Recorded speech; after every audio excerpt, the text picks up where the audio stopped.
mensagem? É. Agora eu tô Inspirado? reação, agora deu um branco. Fala uma palavra bonita pro vô. Queria dizer que eu amo ele muito. Melhor vô do mundo, gosto muito dele. Ele é o cara, né? É. E manda uma mensagem pro teu marido. Não fica comigo não. Não? Uma mensagem pro seu esposo. Para todos vocês que têm papel, para todos nós. Mas não tem umas palavrinhas bonitas a respeito do seu marido? Eu agradeço vocês.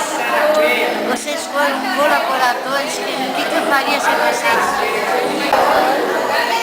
Pensei que vocês vinham ontem. É filme. Nossa, É pra você falar uma palavrinha pro tio Luiz. tá filmando? Tá. Que bom que tá todo mundo aqui reunido. A gente está muito feliz de comemorar seus 90 anos. A gente ama muito. Um carinho da sua neta. Pri, quer falar uma palavrinha pro tio Luiz? Tio, parabéns, mais 90 anos. Firme e forte. A mulher só trouxe um sorvete pra mim, a mulher comprou caixa de...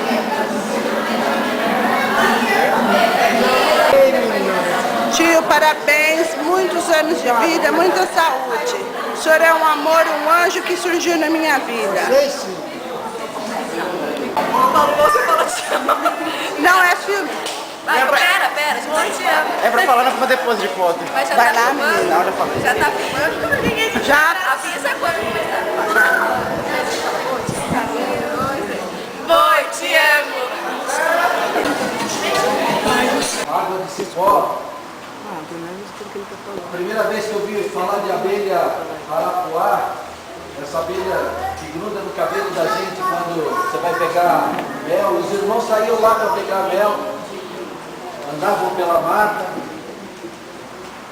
O meu herói ouviu de longe as batalhas na Revolução de 32. O meu herói teve coragem de sair, querer conhecer outra gente, querer conhecer outros povos.